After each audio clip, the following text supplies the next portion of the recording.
இந்த செய்தியை உங்களுக்காக வழங்குவது வெட்டிங் ஃபீவர் மேகசின்.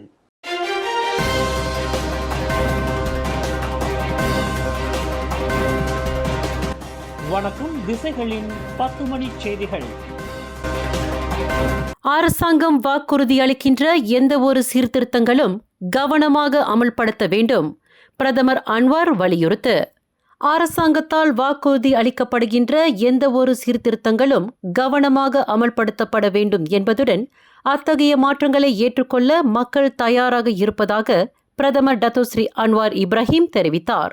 சீர்திருத்தங்களை செயல்படுத்துவதில் அரசாங்கம் எத்தகையிலும் அவசரப்பட தேவையில்லை. மாற்றம் செய்யப்படுகின்ற பின் விளைவுகளை கருத்தில் கொண்டு அரசாங்கம் செயல்பட வேண்டும் என்று பிரதமர் அன்வார் பரிந்துரைத்தார். அரசாங்கம் எடுக்கின்ற மாற்றத்தை குறித்த உடனடி யோசனைக்கும் மக்களின் தயார் நிலைக்கும் இடையே ஒரு பெரிய துண்டிப்பை அது ஏற்படுத்தக்கூடும் என்று இன்று நடைபெற்ற PKR கட்சியின் 25வது மாநாட்டில் அவர் குறிப்பிட்டார். அரசு ஊழியர்களுக்கான ஊதியத்தை மறுசீரமைத்தல், மின்சார மானியத்தை மறுசீரமைப்பு செய்தல், ஊழலை எதிர்ப்பதற்கான முயற்சிகள் உள்ளிட்ட பல்வேறு சீர்திருத்தங்களை அரசாங்கம் பரிசீலித்து வருவதாக PKR கட்சியின் தலைவருமான பிரதமர் அன்வார் விளக்கினார். அமல்படுத்தப்படுகின்ற சீர்திருத்தங்கள் யாவையும் ஏழை மக்கள், தோட்டத் தொழிலாளர்கள், மீனவர்கள், தோட்டப்புறத்தில் குடியிருக்கின்ற இந்தியர்கள் உட்பட அரசு ஊழியர்களுக்கு அனைவருக்கும் ஏற்புடையதாக இருக்க வேண்டும் என்று பிரதமர் அன்வார் கேட்டுக்கொண்டார். மடானி அரசாங்கத்தால் அமல்படுத்தப்பட்ட சீர்திருத்த நிகழ்ச்சி நிரல் அரசியல் பின்னணி எதையும் பொருட்படுத்தாமல் மக்களுக்கு உதவுவதற்கு மட்டுமே அமைக்கப்பட்டவையாகும் என்று பிரதமர் டத்தோஸ்ரீ அன்வார் இப்ராஹிம் தெரிவித்தார். உதாரணமாக ராமா ரொக்க உதவித் தொகையை எடுத்துக்கொண்டால் கடந்த ஆண்டு 8 பில்லியன் வெள்ளி தொகையை மட்டுமே வழங்கப்பட்ட வேளையில் இவ்வாண்டு 10 பில்லியன் வெள்ளியை மொத்தம் 9 மில்லியன் மக்களுக்கு அரசாங்கம் வழங்கியிருப்பதாக பிரதமர் அன்வார் கூறினார்.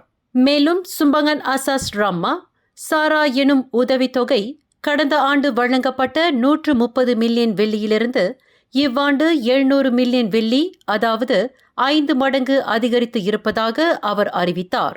அது மட்டுமின்றி முதலாம் ஆண்டு முதல் 5ஆம் படிவம் வரையிலான இந்திய, மலாய், சீன உட்பட சபா மற்றும் சரவாக்கில் உள்ள மாணவர்கள் அனைவருக்கும் இவ்வாண்டு 800 மில்லியன் உதவித்தொகையை ஒதுக்கீடு செய்திருப்பதாக பிரதமர் அன்வார் சுட்டிக்காட்டினார்.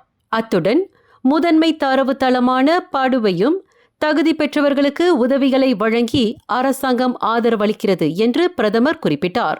வருகின்ற மே 1ஆம் தேதி அறிவிக்கப்படும் மேம்பாட்டிற்கான பரிந்துரைகளுடன் பொது சேவை இழப்பீடு முறையை மறு ஆய்வு செய்வதை குறித்து விவாதிக்கப்படவிருக்கிறது என்று புசர் கன்வென்ஷன் ஐடியலில் நடைபெற்ற PKR கட்சியின் 25வது மாநாட்டில் அவர் குறிப்பிட்டார். பசிர்குடாங் மாசாயில் கடந்த ஏப்ரல் 16ஆம் தேதி மேற்கொண்ட ஒப்சலேரா திடீர் சோதனையில் முறையான குடிநுழைவு அட்டை ஏதுமின்றி உணவகங்கள் உட்பட பொழுதுபோக்கு மையங்களில் வேலை செய்ததற்காக 30 வெளிநாட்டவர்கள் கைது செய்யப்பட்டனர். பொது மக்களிடமிருந்து கிடைக்கப்பெற்ற புகார்களை தொடர்ந்து அப்பகுதியில் உள்ள 6 உணவகங்களில் சோதனை நடத்தப்பட்டதாக மாநில குடிநுழைவுத்துறையின் இயக்குநர் பஹருடின் தஹீஸ் கூறினார். இச்சோதனையில் மியான்மர், இந்தியா, இந்தோனேசியா, வங்காளதேசம், நேபாள் ஆகிய பிரஜைகள் கைது செய்யப்பட்டதாக பஹருடின் தஹீஸ் தெரிவித்தார். கைது செய்யப்பட்ட 21 முதல் 43 வயதிற்கு உட்பட்ட அந்நபர்கள் சத்யா டிராபிகாவில் உள்ள டிப்போவில் தடுத்து வைக்கப்பட்டிருப்பதாக அவர் பதிலளித்தார். மேலும் சட்டவிரோதமாக அந்நிய பிரஜைகளை வேலைக்கு அமர்த்தியதற்காக சம்பந்தப்பட்ட உரிமையாளர்களுக்கு 5 நோட்டீஸ்கள் வெளியிடப்பட்டதாக பஹருடின் தஹீஸ் விளக்கினார். நாட்டில் வெளிநாட்டு உணவு விற்பனையாளர்களின் செயல்பாடுகள் கண்டறியப்பட்டிருப்பதுடன் அத்தகைய நடவடிக்கைகளை கையாள்வதற்கு கடுமையான கண்காணிப்பை அமல்படுத்த விரும்புவதாக சுகாதார அமைச்சகம் தெரிவித்துள்ளது. அந்நிய வியாபாரிகள் சந்தேகத்திற்கிடமான பொருட்களை விற்பனை செய்வதை தடுப்பதற்கு KKMஇன் அமலாக்க குழுவினர் தந்திரமாக செயல்பட வேண்டும் என்று சுகாதார அமைச்சர் டத்தோஸ்ரீ டாக்டர் ஜுல்கிஃப்லி அஹமட் கூறினார். கோலாலம்பூர் ஜலன்ஹாங்துவாவில் உள்ள மஸ்ஜித் அல் புகாரியின் அருகில் விற்பனை செய்யப்பட்ட இந்திய நாட்டின் ஸ்ட்ரீட் ஃபுட் விற்பனை பற்றிய காணொலி ஒன்று வைரலாகியதை தொடர்ந்து சுகாதார அமைச்சகத்தின் நடவடிக்கைகள் குறித்த கருத்து கேட்கப்பட்ட போது ஜுல்கிஃப்லி அஹமட் இதை தெரிவித்தார். மேலும் முன் எச்சரிக்கையாக பள்ளிகளில் மேற்கொள்ளப்படும் SOP நடைமுறைகளை மறுபரிசீலனை செய்ய சுகாதார அமைச்சகம் கல்வி அமைச்சகத்துடன் இணைந்து செயல்படவிருப்பதாக அவர் தகவல் வெளியிட்டார். கமாமானில் உள்ள ஓர் ஆரம்ப பள்ளியில் சக பணியாளரால் கடுமையாக தாக்கப்பட்டதில் பெண் ஆசிரியர் ஒருவர் பலத்த காயத்திற்கு ஆளாகினார். இன்று காலை 6:55 மணியளவில் சம்பந்தப்பட்ட பள்ளியின் சிற்றுண்டி சாலையில் இச்சம்பவம் நிகழ்ந்திருப்பதாக கமாமான் மாவட்ட போலீஸ் தலைவர் சூப்பரிண்டென்டென்ட் ஹன்யன் ரம்லான் தெரிவித்தார். 49 வயது ஆண் ஆசிரியர் ஒருவர் பாதிக்கப்பட்ட 32 வயது ஆசிரியரை இடது கண்ணில் குத்தியதுடன் உதைத்ததாகவும் விசாரணையில் தெரியவந்ததாக ஹன்யன் ரம்லான் கூறினார். சந்தேகிக்கும் நபரை கண்டுபிடிக்கும் முயற்சிகள் மேற்கொள்ளப்பட்டு வருவதாகவும் இதுகுறித்து குற்றவியல் சட்டம் 323 மற்றும் 506 ஆகிய பிரிவுகளின் கீழ் விசாரணை நடத்தப்பட்டு வருவதாக அவர் மேலும் குறிப்பிட்டார். இந்தோனேசியா ருவாங் எரிமலை கடந்த செவ்வாய்க்கிழமை வெடித்ததைத் தொடர்ந்து சபா மற்றும் சரவாக் ஆகிய மாநிலங்களுக்கு செல்லும் இருவழி பயணங்களிலும் மொத்தம் 214 விமானங்கள் ரத்து செய்யப்பட்டுள்ளன. அச்சம்பவத்தை தொடர்ந்து கடந்த வியாழக்கிழமை மற்றும் வெள்ளிக்கிழமை ஆகிய 2 நாட்களில் மொத்தம் 33,864 பயணிகள் பாதிக்கப்பட்டிருப்பதாக போக்குவரத்து அமைச்சகம் தெரிவித்துள்ளது. எரிமலையின் சாம்பல் வெடிப்புகள் சபா உட்பட அதை சுற்றியுள்ள வான்வெளியை பாதிக்கும் என்று அச்சப்படுவதால் சம்பந்தப்பட்ட விமான நிறுவனங்கள் தற்காலிகமாக விமானங்கள் செல்வதை ரத்து செய்ய கட்டாயப்படுத்தப்பட்டுள்ளது. மலேசியா ஏர்லைன்ஸ், ஏர் ஏஷியா, பத்தேக் ஏர், ஃபயர்ஃப்ளை ஆகிய 4 பிரதான விமான நிறுவனங்கள் 2 மாநிலங்கள் சம்பந்தப்பட்ட அனைத்து விமான பயணங்களையும் ரத்து செய்யப்பட்டதாக அது அறிவித்திருந்தது. நெகிரி சம்பிலான் ஜோஹோல் ஜலன் சிம்பங் 3 டாங்கியில் தாதியர் ஒருவர் காரிலிருந்து வெளியே இழுத்துச் செல்லப்பட்டு தாக்கப்பட்டதில் கடும் காயங்களுக்கு ஆளானார். நேற்றிரவு 10 மணியளவில் ஹுதான் பர்ச்சா வழியாக பாதிக்கப்பட்டவர் தமது பணியிடமான துவான்கு அம்பான் நஜிஹா மருத்துவமனைக்கு சென்று கொண்டிருக்கும் போது இச்சம்பவம் நிகழ்ந்திருப்பதாக முதற்கட்ட விசாரணையில் தெரியவந்ததாக கோலப்பிலா காவல்துறையின் துணைத் தலைவர் டெபுட்டி சூப்பரிண்டென்டென்ட் ஷருல் அன்வர் அப்துல் வஹாப் தெரிவித்தார். சம்பவ இடத்தில் மற்றொரு கார் ஒன்று தம்முடைய காரை நோக்கத்துடன் மோதியதாகவும் காரை நிறுத்தும்படி வலியுறுத்தியதாகவும் அதில் சந்தேகிக்கும் 30 வயதுடைய ஆடவர் ஒருவர் பாதிக்கப்பட்ட தாதியரை காரிலிருந்து வெளியே இழுத்து பலமுறை முகத்தில் குத்தி காயம் விளைவித்ததாகவும் ஷருல் அன்வார் ஓர் அறிக்கையில் இன்று கூறினார். வன்மையின் காரணமாக பாதிக்கப்பட்டவர் தாக்கப்பட்டிருக்கலாம் என்பதுடன் சம்பந்தப்பட்ட ஆடவரை தேடும் பணி தீவிரப்படுத்தப்பட்டு வருவதாக அவர் மேலும் தகவல் அளித்தார். தனது காதலியின் சுயமரியாதையை சீர்குலைக்கும் வகையில் நோக்கத்துடன் துன்புறுத்தியதாக தொழிலாளி ஒருவருக்கு 7 மாதங்கள் சிறை தண்டனை வழங்க கோலத்திரங்கானு மேஜிஸ்ட்ரேட் நீதிமன்றம் இன்று உத்தரவிட்டுள்ளது. 31 வயது அமர் ரிட்வான் அப்துல்லா ஹசாம் என்கின்ற அந்த தொழிலாளி மேஜிஸ்ட்ரேட் நோர் மஸ்ரினி மாமூத் முன்னிலையில் குற்றச்சாட்டு வாசிக்கப்பட்ட போது அக்குற்றத்தை அவர் ஒப்புக்கொண்டதை அடுத்து இத்தண்டனை வழங்கப்பட்டது. கடந்த 2022 ஆண்டு 16ஆம் தேதி நள்ளிரவு 2 மணியளவில் கோலத்திரங்கானு பந்தாய் பத்து பூரோவில் அந்நபர் தனது 25 வயது காதலியை நோக்கத்துடன் துன்புறுத்தியதாக அவர் மீது குற்றஞ்சாட்டப்பட்டுள்ளது. இதுகுறித்து குற்றவியல் சட்டம் 354 பிரிவின் கீழ் அந்நபர் குற்றச்சாட்டை எதிர்நோக்கியுள்ளார்.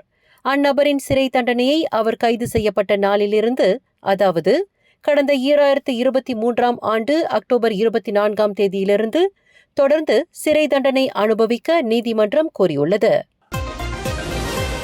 ஜோஹர் பாரு கல்லாங் பத்தா ஃபாரஸ்ட் சிட்டியிலிருந்து வரி செலுத்தப்படாத மதுபானங்களை சட்டவிரோதமாக வெளியே கொண்டு வருவதற்கு 3 சிண்டிகேட்டுகள் மேற்கொண்ட முயற்சி ஜோஹர் மலேசிய சுங்கத்துறையால் வெற்றிகரமாக முறியடிக்கப்பட்டது. கடந்த திங்கட்கிழமை இரவு 10 மணி அளவில் சந்தேகத்திற்குரிய போலி பதிவு எண்களை கொண்ட 3 டொயோட்டா எஸ்திமா ரக MPV வாகனங்களை தமது தரப்பு கண்டறிந்ததாக ஜோஹர் மலேசிய சுங்கத்துறையின் துணை இயக்குனர் டத்தோ சசாலி முகமது கூறினார். அதில் 20 மற்றும் 30 வயதுடைய 2 நபர்கள் இஸ்கண்டா புத்ரி நெடுஞ்சாலை மற்றும் ஜலன் உத்தாமா கம்புங் பாரு சென்னாய் ஆகிய 2 இடங்களில் வளைத்து பிடிக்கப்பட்ட வேளையில் அக்காரின் ஓட்டுநர் தப்பிச் சென்றதாக சசாலி முகமது விளக்கினார். இச்சோதனையில் 38,410 வெள்ளி மதிப்பிலான 14,400 மதுபான டின்கள், 1,50,000 வெள்ளி மதிப்பிலான 3 MPV கார்கள் ஆகியவை பறிமுதல் செய்யப்பட்டதாக அவர் இன்று செய்தியாளர் சந்திப்பில் அறிவித்தார். கைது செய்யப்பட்ட அவ்விருவரும் சுங்க சட்டம் 1967 பிரிவு 116 5 கீழ் தலா 10,000 வெள்ளி ஜாமீனில் விடுவிக்கப்பட்டதுடன் காரில் தப்பி சென்ற நபரை தேடும் முயற்சிகள் தீவிரப்படுத்தப்பட்டு வருவதாக சசாலி முகமது மேலும் குறிப்பிட்டார். கோலாலம்பூர் ஜலன் ராஜச்சுலானில் உள்ள ஒரு வணிக கட்டடத்தின் 3வது தளத்தை பொழுதுபோக்கு மையமாக மாற்றியதற்காக 16 நபர்கள் கைது செய்யப்பட்டனர். நேற்று நள்ளிரவு 12:30 மணியளவில் புக்கெட் அமான் குற்றப்புலனாய்வு துறையின் மனித கடத்தல் மற்றும் புலம்பெயர்ந்தோர் கடத்தல் தடுப்பு பிரிவு D3 அத்தகைய செயல் வெளிச்சத்திற்கு கொண்டு வரப்பட்டதாக தெரியவந்துள்ளது. அத்திடீர் சோதனையில் சீனா நாட்டைச் சேர்ந்த ஒரு ஆண் உட்பட 15 பெண்கள் கைது செய்யப்பட்டதாக புக்கெட் அமான் பிரிவின் D3 தலைமை இயக்குனர் சீனியர் அசிஸ்டன்ட் கமிஷனர் சோஃபியான் சந்தோங் கூறினார். 23க்கும் 38க்கும் இடைப்பட்ட வயதுடைய அப்பெண்கள் வாடிக்கையாளர்களின் சேவை பெண்களாக இருந்து வந்ததாகவும் 32 வயது ஆடவர் சம்பந்தப்பட்ட வளாகத்தின் மேலாளராக இருந்து வந்ததாகவும் முதற்கட்ட விசாரணையில் தெரிய வந்ததாக சோஃபியான் சந்தோங் தெரிவித்தார். கைது செய்யப்பட்ட அந்நபர்கள் மேல் நடவடிக்கைகளுக்காக IPD டாங்வாங்கிக்கு கொண்டு செல்லப்பட்டதாக அவர் மேலும் தகவல் அளித்தார். நாடு முழுவதும் நேற்று பதிவாகியுள்ள விபத்துகளின் மொத்த எண்ணிக்கை 1856 உயர்வு கண்டுள்ளது. கடந்த வெள்ளிக்கிழமை விபத்துகளின் எண்ணிக்கை 1826 மட்டுமே இருந்த வேளையில் 30 விபத்துக்கள் நேற்று அதிகமாக பதிவாகி இருப்பதாக புக்கெட் அமான் போக்குவரத்து புலனாய்வு மற்றும் அமலாக்கத்துறை தமது முகநூல் அகப்பக்கத்தில் வெளியிட்டிருந்தது. அதே வேளையில் விபத்தில் இறந்தவர்களின் எண்ணிக்கை முந்தைய நாளை காட்டிலும் நேற்று 18 மட்டுமே பதிவாகி இருப்பதாக அது அறிவித்துள்ளது. அதாவது சாலை விபத்தில் இறந்தவர்களின் எண்ணிக்கை 24 இருந்ததை தொடர்ந்து நேற்று 6 விபத்துக்கள் குறைந்து காணப்படுவதாக அறியப்படுகிறது. மேலும் செய்திகளை தெரிந்து கொள்ள கீழே இருக்கும் பெல் பட்டனை அழுத்துங்கள். உங்கள் மகிழ்ச்சியை வெளிப்படுத்த லைக் மற்றும் ஷேர் செய்யுங்கள். தொடர்ந்து திசைகளோடு இணைந்திருக்க சப்ஸ்கிரைப் செய்ய